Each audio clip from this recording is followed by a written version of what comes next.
Hello friends, good morning, good afternoon, good evening all of you. My name is Gokul Chandrana from India. আশা করি প্রত্যেকে ভালো এবং সুস্থ আছেন। তো আজকে আমরা এই ভিডিওতে বিলিং অ্যাড্রেস সম্পর্কে কিছু ইনফরমেশান আপনাদের সঙ্গে শেয়ার করব। অনেকেই প্রশ্ন করছেন, অনেকেই কনফিউজড হয়ে যাচ্ছেন। তো বিলিং অন অ্যাড্রেসের জন্য কোনো কনফিউজড হওয়ার দরকার নেই। তো আমরা এই ভিডিওটিতে অবশ্যই বিলিং অ্যাড্রেস সম্পর্কে আপনাদের সঙ্গে শেয়ার করব। এর আগে আমরা ওয়েবিনারেও বলেছি বা অনেক ইউটিউবারও এই সম্পর্কে অনেকেই বলেছেন। তো সেটা নিয়ে অবশ্যই আরেকবার আমি আমাদের এই ভিডিওটি আপনাদের সঙ্গে শেয়ার করে দেবো। অনেকেই ফোন করে জিজ্ঞেস করছেন যে কীভাবে ফিল আপ করবো এই বিলিং অ্যাড্রেসটা, তো কীভাবে ঢুকবো। কারণ কি অনেকেই বলছেন যে ইকোসিস্টেমের যে অ্যাপ্লিকেশান আছে ওখানে কিন্তু বিলিং অ্যাড্রেসের এই অপশানটা শো করছে না। তো ইকোসিস্টেমের অ্যাপ্লিকেশানের মধ্যে কিন্তু বিলিং অ্যাড্রেস শো করছে না। আমাদের ওই গুগল ক্রমের মাধ্যমে বা গুগল ব্রাউজারের মাধ্যমে গিয়ে ক্রম ব্রাউজারের মাধ্যমে গিয়ে আমাদের কিন্তু ইকোসিস্টেম ওপেন করলে সেখানেই আমাদের প্রোফাইল যে আছে প্রোফাইলের নিচে সে আমাদের এই বিলিং অ্যাড্রেসটা শো করছে। তো সেটা নিয়ে বলবো। তার আগে বলবো যারা ভিডিওটি নতুন দেখছেন চ্যানেলটিকে সাবস্ক্রাইব করে নেবেন, লাইক শেয়ার কমেন্ট করবেন এবং পাশের বেল আইকনটিকে অন করে দিবেন যাতে নতুন নতুন কোনো ভিডিও এই চ্যানেলে পোস্ট করলে সহজে নোটিফিকেশানটা পেয়ে যান। তো চলে আসি এই বিলিং অ্যাড্রেসটা কীভাবে ফলো করবো। Don't confused for billing address, কেউ কনফিউজড হবেন না। নর্মালি যেভাবে আপনারা এই অ্যাড্রেসটা ফুলফিল করেন বা আপনারা কোনো লেটার লিখতে গিয়ে যেভাবে অ্যাড্রেস ফিল আপ করেন বা অ্যাড্রেসগুলো লেখেন সেইভাবেই কিন্তু নর্মালি অ্যাড্রেসটা দেবেন, যেটা আপনাদের আধার কার্ডে রয়েছে বা আপনাদের ভোটার কার্ডে যে অ্যাড্রেসটা রয়েছে সেই অ্যাড্রেসটাই দিলে হবে, বা যেই অ্যাড্রেসে আপনাদের বাড়ির চিঠিপত্রগুলো আসে সেই অ্যাড্রেসটা দিলেই হবে, কোনো অসুবিধা নেই। তো চলে আসি। তো আপনারা ফার্স্ট ক্রোম ব্রাউজারের মাধ্যমে আপনারা ইকোসিস্টেমটা লগ ইন করবেন। লগ ইন করার পরে দেখবেন যখন ইকোসিস্টেমটা লগ ইন হয়ে যাবে তখন ওই ইকোসিস্টেমের ডান দিকে দেখবেন আমাদের পিকচার দেওয়া আছে বা নামের প্রথম অক্ষরগুলো দেওয়া থাকে, সেখানে টাচ করবেন, দিলে প্রোফাইলটা খুলে যাবে। আর প্রোফাইল যখন খুলবে প্রোফাইলের নিচের দিকে দেখবেন বিলিং অ্যাড্রেস, সেখানে এডিট অপশান রয়েছে। ওই বিলিং অ্যাড্রেসের পাশে দেখবেন এডিট অপশান, ওই এডিট অপশানটা আপনাকে টাচ করতে হবে। এডিট অপশানটা টাচ করে দিলে তখন ওইখানে লেখার অপশানটা চলে আসবে। তো ওইখানে দেওয়া আছে কি, ফার্স্ট দেওয়া আছে যেটা address line 1, address line 2। Address line 1-এ কী করবেন, যদি আপনার নাম তো অলরেডি প্রোফাইল দেওয়া আছে, যদি নাম দিতে চান অবশ্যই দিবেন। তার সঙ্গে ভিলেজ লিখবেন, ভিলেজ লিখে তারপরে হাইফেন দিয়ে ভিলেজের আপনার যার যেটা ভিলেজ সেটা লিখবেন। তো ভিলেজটা পুরোটাই স্পেলিং করে লিখবেন এবং এখানে কোনো স্পেশাল ক্যারেক্টার নিচ্ছে না, @ ডট বা কমা কিছু নিচ্ছে না, শুধু হাইফেনটা নিচ্ছে।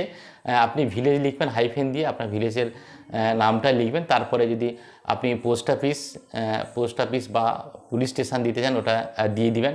তারপরে নিচে আপনি চলে আসবেন অ্যাড্রেস লাইন 2-তে। অ্যাড্রেস লাইন 2-তে এসে আপনি ডিস্ট্রিক্ট দিতে চান ডিস্ট্রিক্ট দিয়ে দেবেন।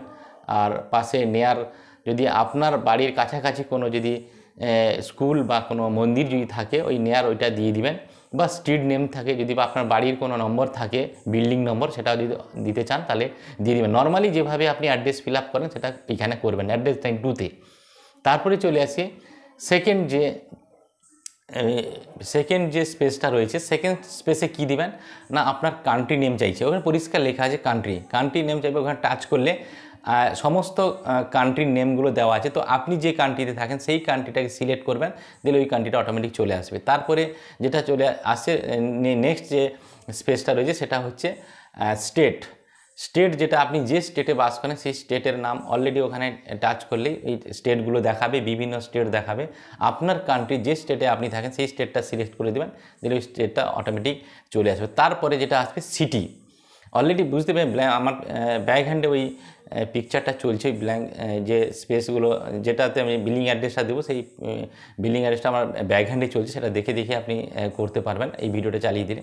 তারপরে যেটা হচ্ছে সিটি আপনি টাচ করবেন, যে আপনি যে সিটিতে থাকেন সেই সিটিটা নামটা দিয়ে দিবেন।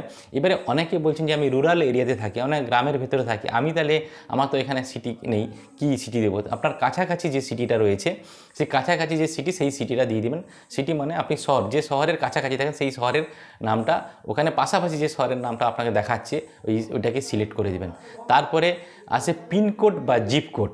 যে পিনকোড বা জিপ কোডটা রয়েছে সেই পিনকোড বা জিপ কোডটা আপনি সেখানে দিয়ে দেবেন। আপনি যে পিনকোড বা জিপ কোডে থাকেন সেটা দিয়ে দেবেন। ওইটা দিয়ে দিলে কিন্তু আপনার অ্যাড্রেসটা পুরো ফুলফিল হয়ে যাবে। তারপরে আপনি সেভ করে দেবেন। সেভ করে দেওয়া মানে ওখানে আর এডিটের অপশান আসবে না। আপনি ওটাকে যদি চেঞ্জ করতে চান সেই চেঞ্জের অপশান কিন্তু এখন দিচ্ছে না।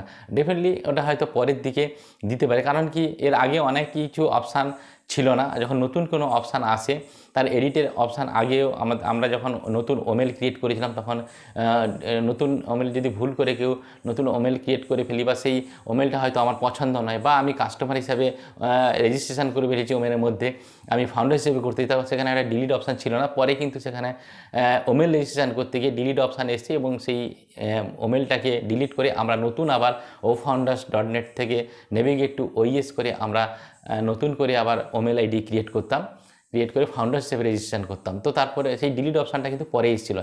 এখানেও হয়তো এডিট অপশান অবশ্যই আসবে। যারা ভুল করে হয়তো করে ফেলেছেন বা স্পেলিং ভুল করে ফেলেছেন বা নামের স্পেলিং ভুল করেছেন বা আপনাদের ভিলেজের স্পেলিং ভুল করেছেন, সেই স্পেলিংটা চেঞ্জ করার জন্য আশা করি পরের দিকে হয়তো সেই এডিট অপশানটা আসবে। সেই এডিট অপশানটা যখন আসবে তখন আমরা এডিট অপশানে গিয়ে চেঞ্জ করে নিতে পারবো। এখন এই অপশানটা নেই।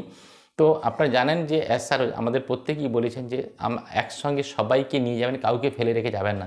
আপনি কোনো সমস্যা বা রিঙ্কেলস যদি পড়ে থাকেন তাহলে কিন্তু সেটাকে সলিউশন করার দায়িত্ব কিন্তু আমাদের সিস্টেমের বা আমাদের স্যারের। তো সেই জায়গা থেকে এডিটের অপশানটা অবশ্যই আসবে।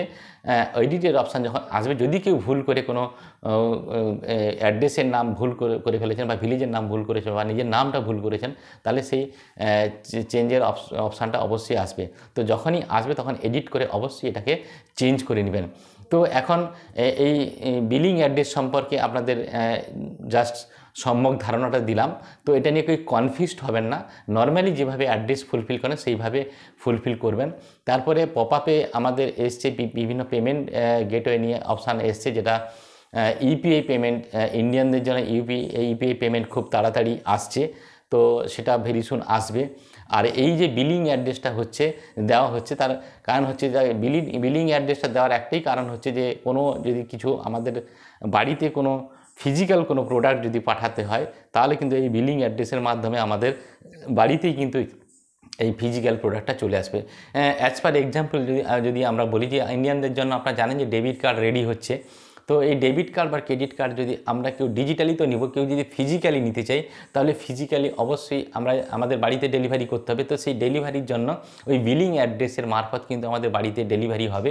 ও সেখানে অবশ্যই আমাদের প্রোফাইলে আপনারা জানেন প্রত্যেকেরই মোবাইল নাম্বার দেওয়া আছে। এই মোবাইল নাম্বারে অবশ্যই কন্ট্যাক্ট করবে। আপনার কাছাকাছি যদি অ্যাড্রেসের কাছাকাছি চলে আসে কুরিয়ার বা কোনো পোস্টম্যান যদি চলে আসে, অবশ্যই আমাদের ফোনের মাধ্যমে যোগাযোগ করে বাড়িতে কিন্তু ডেলিভারি দেবে। এই কারণে কিন্তু বিলিং অ্যাড্রেসটা দেওয়া হয়েছে। তো সেই বিলিং অ্যাড্রেসটা সবাই সঠিকভাবে দেওয়ার চেষ্টা করবে। এই ইনফরমেশানটা দেওয়া ছিল। প্রত্যেকেই ভালো থাকুন, সুস্থ থাকুন। আর বেশি কিছু বললাম না। Thank you so much. Have a nice day. We are so in it two